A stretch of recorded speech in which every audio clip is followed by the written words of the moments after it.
সোহাগকে অপমান করতে এসে উল্টো সোহাগের কাছে জব্দ হলো সংযুক্তা। হ্যাঁ বন্ধুরা, আমরা এমনটাই দেখতে চলেছি সোহাগ এদারো ধারাবাহিকের পরবর্তী পর্বে। তোমরা যারা এই চ্যানেলটিতে নতুন আছো তারা কিন্তু অবশ্যই চ্যানেলটি সাবস্ক্রাইব করতে ভুলো না। তো চলো বিস্তারিত জেনে আসি। সংযুক্তা কিছু মেয়ের ছবি নিয়ে আসে ময়ূরাখীর কাছে এবং ময়ূরাখীকে একের পর এক ছবি দেখাতে থাকে আর বলে যে দেখ এখান থেকে কোন মেয়েটাকে তোর খুব পছন্দ, যাকে পছন্দ হবে তার সাথে কিন্তু সূর্যর তুই আবারও বিয়ে দিতে পারবি। ওই সোহাগ মেয়েটাকে তুই আমার উপর ছেড়ে দে, ওকে এবার এক নিমিষেই এই বাড়ি থেকে বের করে দেবে, ওকে এমন এমন কথা বলবো, ওকে এই বাড়ি ছাড়তে আমি বাধ্য করব, তুই কোনো চিন্তাই করিস না। ঠিক তখনই ময়ূরাখী বলে বেশ, তুই শেষবারের মতো একবার চেষ্টা করে দেখ, নয়তো মোক্ষ মস্ত্র এবার আমার কাছে আছে। এবার আমি ওকে দিয়ে এমন এক কাজ করাবো যাতে করে এই বাড়ি থেকে চলে যেতে ও বাধ্য হয়, নিজে থেকেই সূর্য জীবন থেকে সারা জীবনের জন্য চলে যাবে। আর আমি তো এটাই চেয়ে আসছি। তারপরে দেখা যায় যে অনেকগুলো ছবি দেখানোর পর সমস্ত ছবি দেখে একটা মেয়েকে পছন্দ করে ময়ূরাখী আর বলে যে এটাই হবে তার ছেলের বউ। অপরদিকে সেই একই ছবি যখনই সূর্যের বাবাকে দেখায় ঠিক তখনই সূর্যের বাবা মনে মনে বলে এটা কোনোভাবেই ঠিক হচ্ছে না, যেভাবেই হোক আমাকে কিছু একটা করতেই হবে।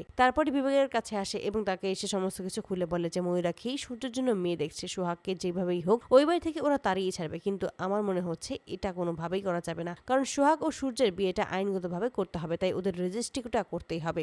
এতে করে তখন সকলে মিলেই চেষ্টা করতে থাকে যেভাবেই হোক রেজিস্ট্রি পেপারে যেন কোনোভাবে কৌশলে সোহাগের হাত থেকে যেন সাইনটা নিয়ে নিতে পারে। অপরদিকে দেখা যায় যখনই বাড়ির ভিতরে প্রবেশ করে ঠিক তখনই সংযুক্তা সোহাগকে কাজ করতে দেখতে পায় এবং সোহাগকে ডেকে আনে। সোহাগকে তখন বলতে থাকে যে এই বাড়িতে আর কাজের লোক হয়ে কতদিনই বা থাকবে, অনেক দিনই তো হলো, এখন একটু এই বাড়িটাকে একটু মুক্তি দাও না, এবারে প্রত্যেকটা মানুষ তোমার উপর যে খুব বিরক্ত সেটা কি তুমি বুঝতে পারো না? ঠিক তখনই সোহাগ পাল্টা প্রশ্ন জবাব দিয়ে বলে যে হ্যাঁ আমি সমস্ত কিছুই বুঝতে পারছি, কিন্তু আমি কি করবো আপনি বলুন, আমার তো আর কোথাও যাওয়ার জায়গা নেই, আমাকে তো সূর্য স্যারই জিতে দিচ্ছে না, তাহলে আমি কিভাবে এখান থেকে চলে যাই আপনি বলুন। এতে করে ক্ষিপ্ত হয়ে যায় এবং যখনই কিছু বলবে ঠিক তখনই সোহাগ তখন জানিয়ে দেয় যে আপনার যা বলার আপনি সূর্য স্যারকে বলতে পারবেন, আমাকে এই সমস্ত কোনো কিছু বলে কোনো লাভ হবে না। অপরদিকে যখনই সোহাগের পাশে এসে দাঁড়ায় ইন্দ্র ঠিক তখনই এই সমস্ত কথা শুনতে পায়। এই সমস্ত কথা শুনে খুবই হাসতে থাকে আর বলেছে এবার তুই এতদিনে কাজের কাজ করেছিস, এবার এই সংযুক্তার মুখে উচিত শিক্ষা দিয়েছিস তুই। তো বন্ধুরা তোমরা কি চাও যেন এবার এভাবেই সোহাগকে অপমান করতে এসে যেন উল্টো সোহাগের কাছে জব্দ হয়ে যায় সংযুক্তা? অবশ্যই তোমরা তোমাদের মতামত কমেন্ট বক্সে জানাতে ভুলবে না। ধন্যবাদ।